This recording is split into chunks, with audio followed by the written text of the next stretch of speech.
الحمد لله نحمده ونستعينه ونستغفره ونؤمن به ونتوكل عليه ونعوذ بالله من شرور أنفسنا ومن سيئات أعمالنا من يهده الله فلا مضل له ومن يضلله فلا هادي له ونشهد أن لا إله إلا الله وحده لا شريك له ونشهد أن سيدنا ومولانا محمدا عبده ورسوله أرسله بالحق بشيرا ونذيرا وداعيا إلى الله بإذنه وسراجا منيرا وصلى الله تعالى عليه وعلى آله وأصحابه وأزواجه وذرياته وسلم تسليما كثيرا كثيرا.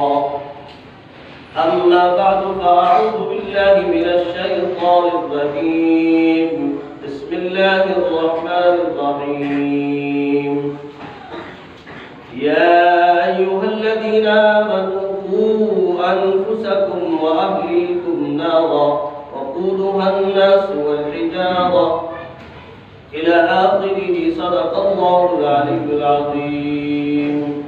وقال تعالى في مقام آخر والذين آمنوا أشد حبا لله. صدق الله العلي العظيم. وقال النبي صلى الله عليه وسلم ألا كلكم راع وكلكم مسؤول عن رعيته أو كما قال صلى الله عليه وسلم. اللهم صل على سيدنا محمد وعلى آل سيدنا محمد وبارك وسلم. اللهم صل على سيدنا محمد وعلى آل سيدنا محمد وبارك وسلم. اللهم صل على سيدنا محمد وعلى آل سيدنا محمد وبارك وسلم. سبحان ربك رب العزة عما يصفون وسلام على المرسلين والحمد لله رب العالمين.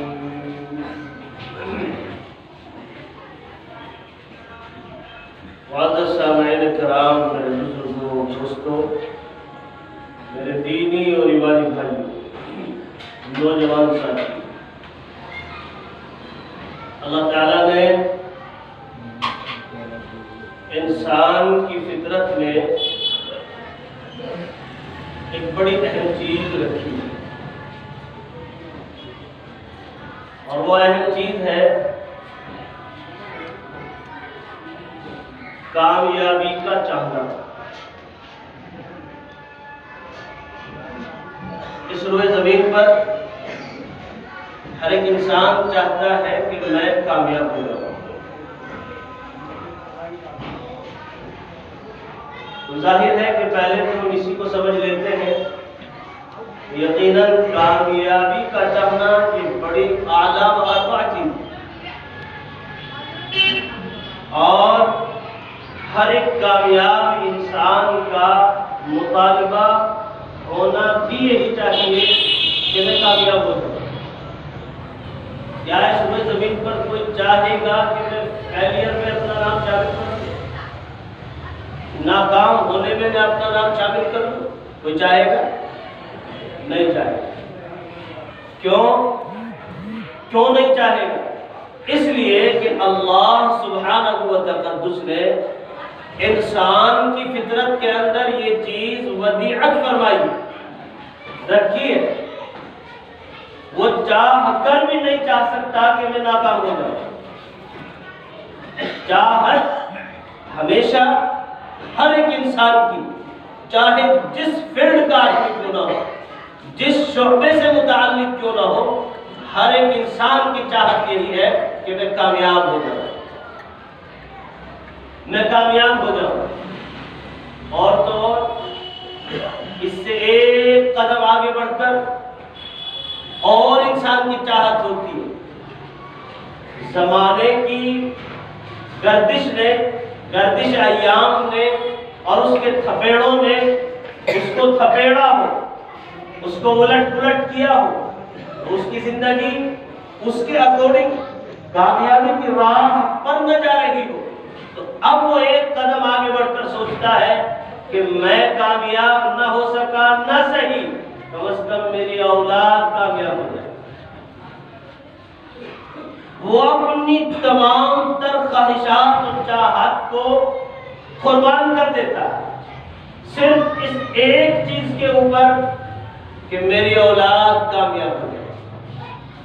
اور میں صدق دل سے آپ تمام حضرات سے پوچھنا چاہتا ہوں، اس بھرے مجمع میں تمام لوگ صاحب اولاد ہیں۔ اللہ تعالیٰ نے ہر ایک انسان کے اندر یہ صفت رکھی ہے کہ اسے صاحب اولاد ہونا ہے۔ جو ہو چکے تو ہو چکے، آئندہ بھی انشاءاللہ صاحب اولاد ہوں گے۔ تو کیا ہر ایک کے دل کے اندر یہ بات نہیں ہے کہ میری اولاد کامیاب ہو جائے؟ اور پھر ہم سب کی محنتیں بھی دیکھیں کہ محنتیں کس پر چل رہی ہیں۔ یقینی بات ہے کہ ہماری محنتیں بھی دن و رات کی وہ صرف اسی بات کے اوپر ہے کہ ہماری اولاد کامیاب ہو جائے۔ یہ بھی اللہ نے انسان کی فطرت میں رکھا، اس سے بھی کوئی خالی نہیں رہ سکتا۔ کیوں؟ اس لیے کہ اللہ سبحانہ و تقدس نے نسل انسانی بڑھنے کا ایک ذریعہ بنایا ہے، اور وہ ہے میاں اور بیوی، یعنی ماں اور باپ۔ یہ نسل کا سلسلہ قیامت تک چلے گا۔ اللہ کو معلوم ہے کہ اس نظام کو کب سمیٹنا ہے، لیکن جب تک یہ باقی رہے گا اس میں ہر ایک زمانے بدلتے رہیں گے، یعنی ہماری دور معاشرت بدلتی رہے گی، لیکن انسان اس دنیا میں آتے رہیں گے، جاتے رہیں گے، صاحب اولاد ہوتے رہیں گے، اور ہر ایک انسان کی خواہش یہی ہوگی میں کامیاب ہو جاؤں، میں نہ ہو سکوں تو میری اولاد کامیاب ہو جائے۔ یہ بھی اللہ تبارک و تعالیٰ نے انسان کی فطرت کے اندر بدیع کی۔ عزیزان گرامی قدر، اولاد سے محبت بڑی اہم عبادت ہے، اور غور سے سننا بڑی قیمتی بات ہے۔ اپنی آل اولاد، اپنی ازواج یعنی بیویاں، یہ محبت بھی عبادت ہے، لیکن ہم نے صحیح معنی میں نہ تو اولاد کی محبت کی ہے اور نہ اپنی بیویوں سے محبت کی ہے۔ اور آج کے اس دور میں نہ بیویوں نے اپنے شوہروں سے محبت کی۔ ہم سب جھوٹے، ہم سب جھوٹے۔ ہر ایک انسان دم بھر رہا ہے اس بات کا کہ میں اپنی اولاد سے بڑی محبت کرتا ہوں۔ میاں، میں اولاد کی خاطر اپنی جان کو نچھاور کر رہا ہوں، میں اپنی اولاد کی کامیابی کی خاطر دن و رات کی قربانیاں پیش کر رہا ہوں، لیکن میں کہتا ہوں وہ جھوٹ بول رہا ہے۔ ہم تمام لوگ دم بھرتے ہیں کہ نہیں، میں اپنے گھر کے بارے میں، اپنے اہل و عیال کے بارے میں بڑا صادق ہوں، بڑا سچا ہوں، مجھے اپنی بیوی سے بھی بڑا لگاؤ ہے۔ بیوی کہتی ہے کہ مجھے اپنے شوہر سے بڑا لگاؤ ہے، لیکن یہ سارا کا سارا نظام ایک ڈرامہ، ایک ڈھونگ ہے ہمارا۔ ہم سب جھوٹے ہیں۔ اس کی وجہ کہ جس محبت کو ہم نے اختیار کیا ہے اولاد کے ساتھ، بیوی بچوں کے ساتھ، یہ محبت قطعی طور پر ایک دھوکہ۔ ہم نے صرف دنیاوی اعتبار سے محبت کی ہے، اپنی اولادوں کے بارے میں، اپنی بیویوں کے بارے میں، بیویوں کو اپنے شوہروں کے بارے میں آخرت کے اعتبار سے قطعی طور پر فکر نہیں ہے۔ اور اصل محبت وہ آخرت والی محبت ہے۔ یہ دنیاوی اعتبار سے جو محبت ہم آج کر رہے ہیں یہ دھوکہ ہے۔ ہر ایک ماں باپ کے دل کے اندر سچی تڑپ ہونی چاہیے، اور وہ تڑپ یہ کہ میری اولاد جہنم کی آگ سے بچ جائے، میری اولاد جنت میں جانے والی بن جائے، اور پھر ہمارے اس دنیا سے چلے جانے کے بعد ہمیں بھی ذخیرہ ملے۔ کیا آج ہم نے اس پر محنت کی ہے؟ اونچے اونچے بڑے بڑے محلات بنا دینا، ان کی رہائش کو اچھا کر دینا، ان کے لیے گاڑیاں خرید کر زندگی کے سفر کا انتظام کر یہ کمال نہیں ہے، یہ دھوکہ ہے۔ قرآن عظیم نے کہا انما اموالکم واولادکم فتنہ، بے شک تمہاری اولادیں، تمہارے مال تمہارے لیے ایک آزمائش۔ وہ آزمائش کس معنی میں ہے؟ اسی معنی میں اگر ہم نے خالص ان کی دنیا کا فکر رکھا، دنیا کو سوارا، دنیا کے اعتبار سے محبت کی، تو یاد رکھیں ہم نے دھوکہ دیا ہے اپنے آپ کو بھی، اپنے اولاد کو۔ قرآن و حدیث کے مطالعے کے بعد پتہ چلتا ہے، میں نے اسی سلسلے سے آپ حضرات کے بیچ سورۃ التحریم کی ایک آیت کریمہ کا شروعاتی ٹکڑا پڑھا، تلاوت کیا۔ پہلے تو ہم اس کو سنیں۔ اللہ رب الجلال قادر مطلق، ہم سب کا مالک و خالق، وہ ہم سے گویا ہے، بات کر رہا ہے، وہ ہم کو جھنجھوڑ رہا ہے اور ایمان والوں کو خطاب کر رہا ہے۔ یا ایھا الذین آمنوا قوا انفسکم واہلیکم نارا، اے ایمان والو تم سب سے پہلے اپنے آپ کو اور اپنے اہل و عیال کو جہنم کی آگ کا ایندھن بننے سے بچاؤ۔ اس لیے کہ اس آگ کا ایندھن صرف پتھر اور انسان ہے۔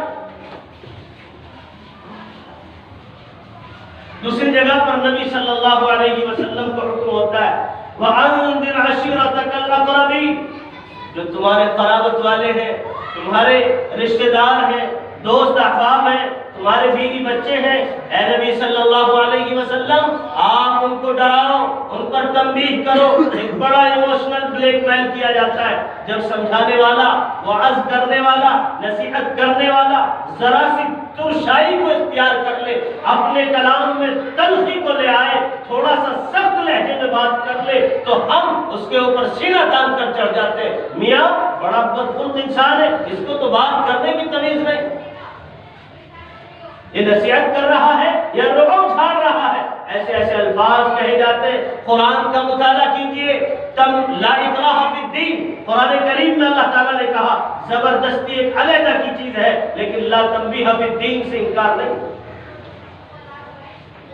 وَأَنذِرْ عَشِيرَتَكَ الْأَقْرَبِينَ، یہ جملہ ہمیں بتلا رہا ہے کہ نبی صلی اللہ علیہ وسلم کو تنبیہ کرنے کا حکم ہو رہا ہے، ڈرانے کا حکم ہو رہا ہے، دھمکانے کا حکم ہو رہا ہے، اس معنی میں کہ ہماری اولادیں وہ اللہ کا فرمانبردار بن کر اس دنیا کے اندر زندگی کو گزارے، رسول اللہ صلی اللہ علیہ وسلم کا غلام بن کر اس دنیا میں زندگی کو گزارے تاکہ آخرت اس کی اچھی ہو سکے۔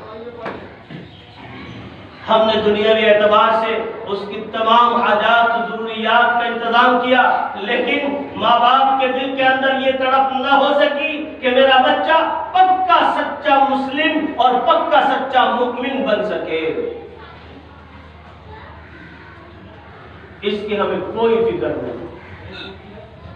ہمارے گھروں کے ماحول، ہماری زندگی گزارنے کے طریقے، ہمارا صبح کا اٹھنا، دوپہر کا کھانا کھانا، شام کا کھانا کھانا، رات کا گزارنا، یہ سارا کا سارا سنت اور شریعت کے خلاف جا رہا ہے، اور ہمیں کوئی پرواہ نہیں۔ خود ماں باپ انتظام کر کے دے رہے ہیں، شریعت کا حکم ٹوٹ رہا، کیا ہم ادائیگی کر رہے ہیں اس رشتے کی؟ ماں اور باپ ہونا یہ بڑا کمال ہے۔ قرآن عظیم نے بڑے اس کے آداب اور اس کی تمام حقوقات کو بیان کیا۔ میں بہت صاف دل سے آپ کے سامنے بڑی عجیب باتیں لا رہا ہوں، اور یہ دعا کریں، اللہ کا شکر ادا کریں کہ اس رب کریم نے اس طرح کی باتوں کو ذہن میں ڈالا اور ہمارے بیچ یہ باتیں آئی۔ لیکن عزیزان گرامی قدر، اولاد پر جس طریقے سے ماں باپ کے حقوقات ہیں، کان کھول کر سنیں، اس سے کہیں زیادہ حقوقات اولاد کے بھی ماں باپ کے اوپر ہیں۔ سب سے پہلا حق اولاد کے دل میں اللہ کی محبت کو داخل کرنا ہے۔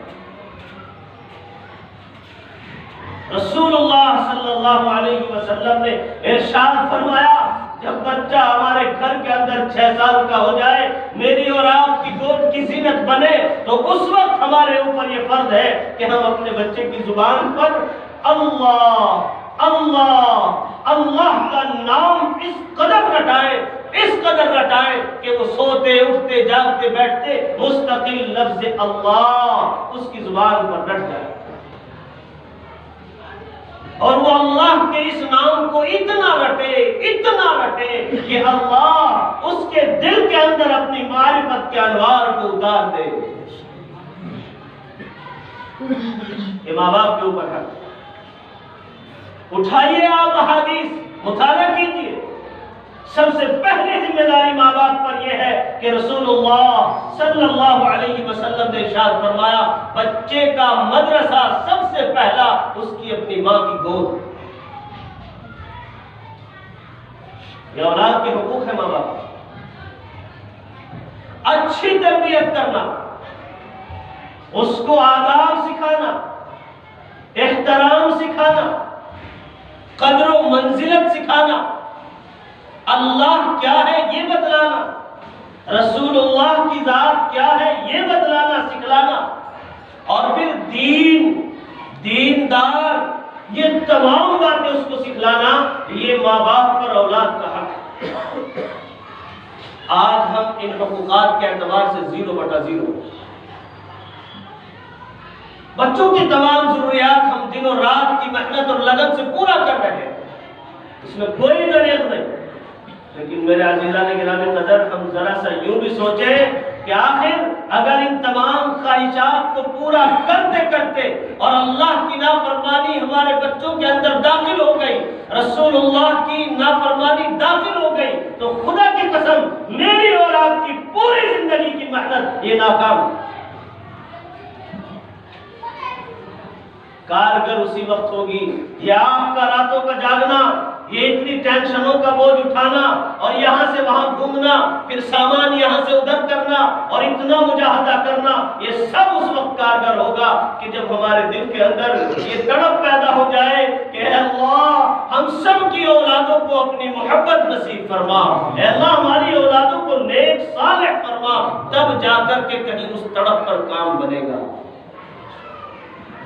آج جو اتنی محنتیں کرنی پڑ رہی ہیں، اتنا چیخ کر چلا کر، کبھی سست کبھی سخت، کبھی محبت کبھی پیار کا لہجہ اختیار کر کے جو یہ باتیں سامنے رکھنے کی کوشش ہو رہی ہے، اس کی وجہ صرف یہ ہے کہ آج کے ماں باپ نے اپنے ماں باپ ہونے کا حق ختم کر رکھا۔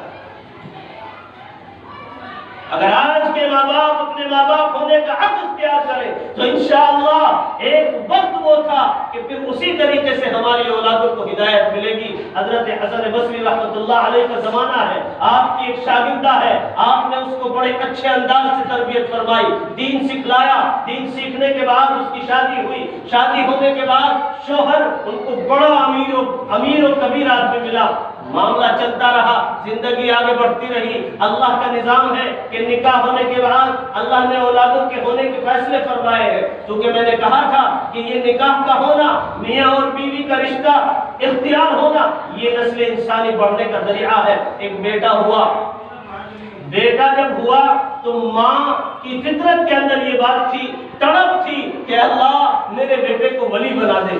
یاد رکھنا، تڑپ تھی، دل کے اندر جلن اور لگن تھی، وہ چاہتی تھی کہ میرا بیٹا ولی بنے، لیکن عجیب معاملہ کہ سنگت ملی باہر کے بچوں سے، وہ بیٹا برائی کی طرف چل پڑا اور اس قدر برائی اختیار کی کہ تمام حدودات پار کی، نشے کی عادت ہو گئی اور آوارہ بالکل بیکار لڑکوں کی طرح وقت گزارنے لگا۔ لیکن وہ جب بھی گھر میں آتا ماں ٹوکتی، بیٹا توبہ کر لے، بیٹا توبہ کر لے، اللہ بڑا غفور رحیم ہے، تو توبہ کر لے گا تو اللہ تیرے تمام گناہوں کو معاف فرما دے گا۔ وہ ماں کی ایک نہ سنتا، زمانہ بڑھتا چلا گیا۔ الغرض یہ ہوا کہ جب انسان برائی کو اختیار کرتا ہے تو شروعاتی دور میں برائی بڑی اچھی لگتی ہے، لیکن جب آگے چل کر برائی پنپنا اور جوان ہونا شروع کرتی ہے تو انسان کا یعنی برائی اختیار کرنے والے کا بڑھاپا اور اخیر بڑی جلدی کے ساتھ آ جاتا ہے۔ جب انسان شراب پینا شروع کرتا ہے تو شروع میں تو وہ شراب کو پیتا ہے، لیکن جب وہ شراب پینے کی عادت جوان ہو جاتی ہے، پنپ جاتی ہے، بڑھ جاتی ہے، تو اب وہ پینے والے کو خود پینا شروع کر دیتی ہے، اس کی کڈنیاں فیل ہو جاتی ہیں، پھیپھڑے سڑ جاتے ہیں، اندر کا نظام درہم برہم ہو جاتا ہے، آخر اس کے اوپر موت واقع جاتی ہے اور اس کا کام تمام ہو جاتا ہے۔ اسی طریقے سے ان تمام برائیوں کو اختیار کرنے کے بعد وہ بیٹا بھی اسی حالت پر پہنچا۔ الغرض یہ ماں کی کڑھن تھی، ماں کی تڑپ تھی، کیونکہ ماں بچے کا پہلا مدرسہ ہے۔ وہ چاہتی تھی اے اللہ میرے بیٹے کو ولی بنا دے، میرے بیٹے کو ولی بنا دے، یہ فکر تھی۔ اسی فکر کے ساتھ بیٹے کے قریب پہنچی، جا کر کہا بیٹا اب بھی توبہ کر لے، اب بھی وقت ہے، اگر تو نے آج توبہ کر لی تو اللہ تیرے تمام گناہوں کو معاف فرما دے گا۔ لیکن ایک وقت آتا ہے، بیٹے کی بات سمجھ میں آئی، اس نے دل ہی دل میں توبہ کی، اللہ سے رویا، گڑ گڑایا اور معافی طلب کی، اے اللہ میرے اعمال تو اس قابل نہیں کہ میں تجھ سے اپنی توبہ کا سوال کروں، یا اللہ تیرے سے کوئی چیز چھپی نہیں ہے، مگر میرے رب میرا یقین ہے کہ تو جبار و قہار تو ہے، مگر تیری جباریت، تیری قہاریت کے اوپر تیرا رحمان ہونا، تیرا رحیم ہونا یہ ہمیشہ غالب آتا ہے۔ اے اللہ تجھے تیری رحمانیت کا واسطہ میرے مولا تو میری توبہ کو قبول کر لے، میرے تمام گناہوں کو معاف کر لے۔ اس نے دل میں توبہ کی، ابھی کسی کو نہیں پتا کہ اس نے توبہ کی، لیکن اس نے اپنی ماں کو بلایا اور کہا میری ماں میری ایک بات سن لے، میری ایک شرط ہے، جا کر اپنے استاد سے کہہ کہ وہ میری نماز جنازہ پڑھائے۔ ماں اس کے کہنے سے حسن بصری رحمۃ اللہ علیہ کے پاس پہنچی، لیکن حسن بصری رحمۃ اللہ علیہ کو اس کے تمام حالات کا علم تھا۔ آپ نے انکار کر دیا کہ نہیں میں ایک ایسے بدخلق و بد کردار اور برائیوں میں اپنی زندگی بسر کرنے والے کی نماز جنازہ ہرگز نہیں پڑھاؤں گا۔ یہ شاگردہ بے دل ہو کر، دل برداشتہ ہو کر حضرت کے دروازے سے واپس لوٹی، گھر پہنچی، بیٹے سے کہا کہ انہوں نے نماز جنازہ پڑھانے سے انکار کر دیا۔ اس بیٹے نے جب سنا تو کہا کہ اچھا سنو تو میری ایک وصیت ہے، جب میرا انتقال ہو جائے تو میرے گردن میں پٹا ڈالنا اور ایک اس میں رسی باندھنا اور پورے محلے کی گلی در گلی مجھے گھمانا، اور تاکہ پورے عالم کو یہ پیغام مل سکے کہ ایک اللہ کی نافرمانی کرنے والا اور اس کے رسول کے فرمان کو توڑنے والے کا عالم و اجر دنیا میں بھی ایسا ہوتا ہے اور آخرت میں بھی ویسا ہوگا۔ ماں نے اپنے کلیجے پر ہاتھ رکھا، چونکہ ماں کی ممتا کا سمندر بڑا عجیب ہوتا ہے، اس میں طوفان آنے لگا، چونکہ ماں نہیں چاہتی چاہے کیسا ہی بیٹا کیوں نہ ہو اس کے سامنے اس کو کوئی اذیت پہنچائے۔ بہرحال اس نے پھر آخر وصیت کی اور اس کا انتقال ہو گیا۔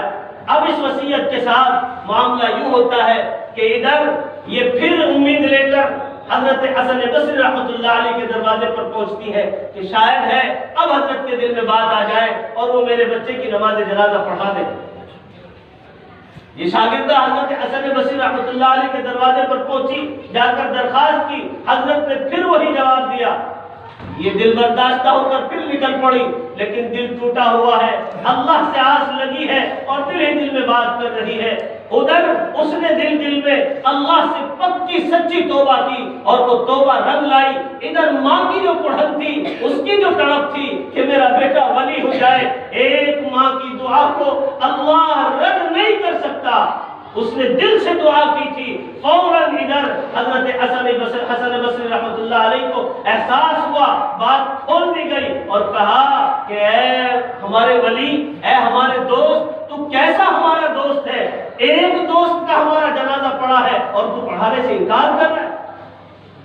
حسن بصری رحمۃ اللہ علیہ اسی حال میں اپنے یہاں سے اٹھے اور فوراً اپنی شاگردہ کے گھر کا رخ کیا۔ اب شاگردہ پہنچی، فوری طور پر حسن بصری رحمۃ اللہ علیہ پیچھے پہنچے، دیکھ کر خوشی کا عالم ہوا اور کہا کہ اچھا تیاری کرو، ہم نماز جنازہ پڑھائیں گے۔ اللہ تبارک و تعالی نے اس ماں کی کڑھن اور اس کی تڑپ پر، اس ایک خیال پر کہ اللہ میرا بچہ تیرا دوست بن کر اس دنیا سے جائے، تیری محبت سے سرشار ہو کر جائے، اس کی تمام بقیہ زندگی کو اللہ تعالیٰ نے اس کی توبہ کرنے پر معاف فرما دیا۔ عزیزان گرامی قدر، یہ ہے ماں باپ کے اوپر اولاد کا حق کہ ہر ماں باپ کے دل کے اندر یہ کڑھن ہونی چاہیے کہ ہماری اولاد نیک ہو جائے، ہماری اولاد اللہ کی دوست ہو جائے، اللہ کی محبت دل کے اندر اتنی پیوست ہو جائے کہ وہ جب اس دنیا سے جائے تو اللہ کا ولی اور دوست ہو کر جائے. یہ حق ہے ہر ایک ماں باپ پر. عزیزان گرامی قدر، آج دور معاشرت ہمارا اتنا بگڑ چکا ہے کہ ہمیں خود ہی اللہ کی معرفت اور اس کی محبت سے لگاؤ نہیں تو ہم اپنی اولادوں کو کیا سکھائیں گے؟ ہم نے خود اللہ کی قدر و منزلت نہیں کی. قرآن کریم کی آیت دوسری میں نے پڑھی آپ حضرات کے سامنے، والذین آمنوا اشد حبا للہ. حضرات صحابہ وہ بھی ایمان والے تھے لیکن اللہ کی محبت میں اس قدر سخت تھے کہ بہت زیادہ کوئی چیز ایسی نہیں تھی کہ ان کو اللہ کی محبت سے ذرا سا ہلا سکے. رحماء بینہم، آپس میں وہ بڑے نرم تھے، بڑی محبتیں تھی. تو اس لیے عزیزان گرامی قدر ہمارا بھی فریضہ یہی ہے کہ ہم اپنی اولادوں سے، اپنے بیوی بچوں سے، اپنے مال سے اسی درجے میں محبت کریں جس درجے میں اللہ اور اس کے رسول کا مطالبہ ہے. آج ہم نے اس سے کہیں زیادہ کا درجہ اپنے دل کے اندر اپنے مال و دولت، اپنے اولاد، اپنے بیوی بچوں کا دیا ہے. یہ ہماری ناکامی کی دلیل ہے. آج بھی یہ تمام حالات جو ہم پر آ رہے ہیں وہ صرف اسی لیے ہے. اس لیے آؤ مل کر وعدہ کریں کہ انشاءاللہ آج کے بعد سے ہم اپنی زندگیوں کے اندر تبدیلی لائیں گے، اور اس کا طریقہ صرف ایک ہے، اور وہ یہ کہ ہم سب سے پہلے توبہ کریں، اللہ کی محبت کو دل میں لائیں، رسول اللہ صلی اللہ علیہ وسلم سے مکمل عشق اختیار کریں. آپ کا ایک ایک طریقہ، آپ کی ایک ایک سنت اپنی زندگیوں کے اندر اتاریں، اخلاق کے ساتھ پیش آئیں، محبت کو تقسیم کریں، اس کے بعد اپنا وقت گزاریں. انشاءاللہ ہم کامیاب ہو جائیں. اور اسی کے ساتھ ساتھ ان تمام باتوں کے ساتھ ساتھ یہ بھی اولاد یعنی ماں باپ کے اوپر اولاد کا حق یہ ہے. تربیت کے تعلق سے احادیث میں لکھا بڑی قیمتی بات ہے، اس لیے میں آپ کو بتلانا چاہ رہا ہوں کہ اہل اللہ اور علماء کی محبت کا اختیار کرنا یہ ہمارے اوپر فرض ہے. نص قطعی سے ثابت ہے، اللہ کا بھی حکم ہے اور رسول اللہ کا بھی طریقہ ہے. آپ اکثر دعا کیا کرتے تھے، اللہم انی اسأل بک حبک وحب من یحبک. اے اللہ میں تجھ سے تیری محبت کا سوال کرتا ہوں اور پھر ان لوگوں کی محبت کا سوال کرتا ہوں جو تجھ سے محبت کرنے والے ہیں. اور یہ ظاہر ہے کہ آپ جانتے ہیں جو علماء ہیں، اہل اللہ ہیں، جن کے سینوں میں قرآن ہے، جو حدیث کے جاننے والے ہیں، علماء کے یعنی انبیاء کے وارث ہیں، یقیناً وہ اللہ کی محبت اختیار کیے ہوئے ہیں. تو اس لیے ہمیں اللہ کی بھی محبت کرنی ہے، ان کی بھی محبت کرنی ہے. تو ان کی محبت کے تعلق سے یہ ہے کہ ہمارے اوپر فرض ہے کہ ہم ان کی صحبتوں میں جائیں، ان سے ملاقاتیں کریں. اور پھر رسول اللہ صلی اللہ علیہ وسلم نے ارشاد فرمایا کہ اپنی اولادوں کو بھی ساتھ لے کر جائیں. کیوں؟ اس لیے تاکہ جب ہم اس دنیا سے جائیں تو ہمارے لیے وہ ذخیرہ آخرت اکٹھا ہو جائے. 2 منٹ آپ سے مانگتا ہوں، بڑا عجیب واقعہ ہے، اس کو بھی بتلا دوں. ہمارے اندر یہ بھی تڑپ ہونی چاہیے کہ حجت الاسلام حضرت مولانا قاسم نانوتوی علیہ الرحمہ کے دل کے اندر تڑپ تھی. آپ نے اپنے بیٹے کو حافظ قرآن بنایا. کیا بنایا بھائی؟ حافظ قرآن. جب آپ حافظ ہو گئے تو آپ کے بیٹے کا نام ہے حافظ محمد میاں رحمت اللہ علیہ. حجت الاسلام حضرت مولانا قاسم نانوتوی علیہ الرحمہ کا آخری وقت ہے، بالکل اللہ کے قریب جانے کا وقت ہے. ان کو محسوس ہو گیا کہ اب تیرا وقت قریب آ گیا. حافظ محمد میاں رحمت اللہ علیہ کو اپنے پاس بلایا بالکل تنہائی میں.